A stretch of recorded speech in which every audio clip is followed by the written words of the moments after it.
Hi there, Tim Bauer here from LiveVideoGuitarLessons.com with a practice tip of the day. This one is for the intermediate player, and today is a continuation of our series on some common blues turnarounds. And today I want to talk a little bit about a kind of a low frequency one. There are lots and lots of different turnarounds, and please experiment around and finding your own. But I'm just kind of provide some guidelines for some common ones. So I'm gonna pick a key. Let's work in the key of F sharp.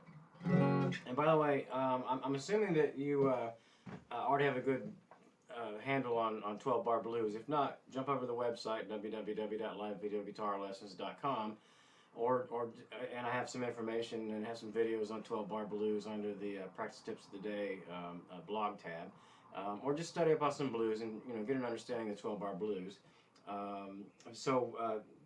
But for today, we're working on the turnaround that leads us back to measure 1. So if I'm picking the key of F sharp, for instance, to play blues, the ending of it's going to come out of our 5 chord here, and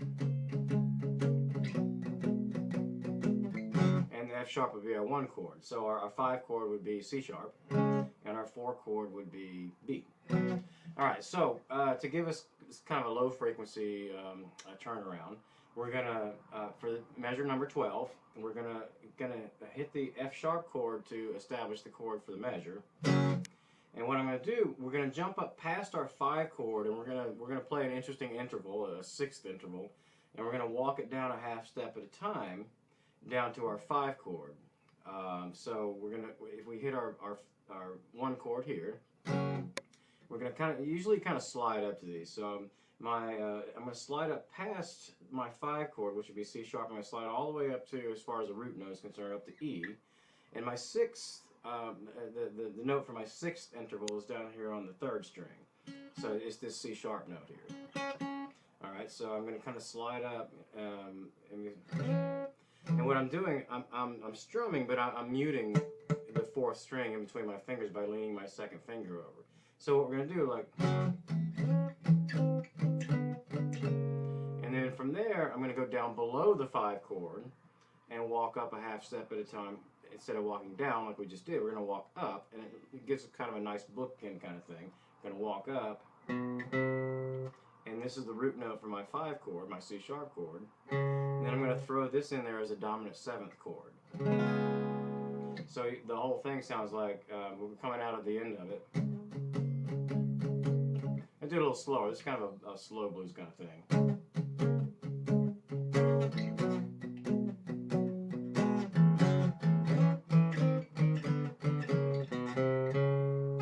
Just kind of strum out the end of that measure there.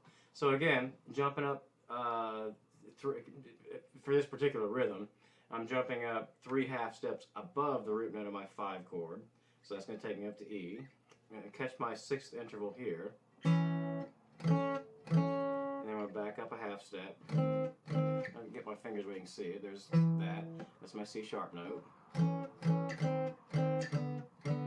Just simple, no changing for minors or anything. Just simply backing up. Jump down to a whole step below my 5 chord root. Walk up a half step. Below it in this particular key would be down to B. Walk up to C, walk up to C sharp, and strum out the rest of the measure. So I get.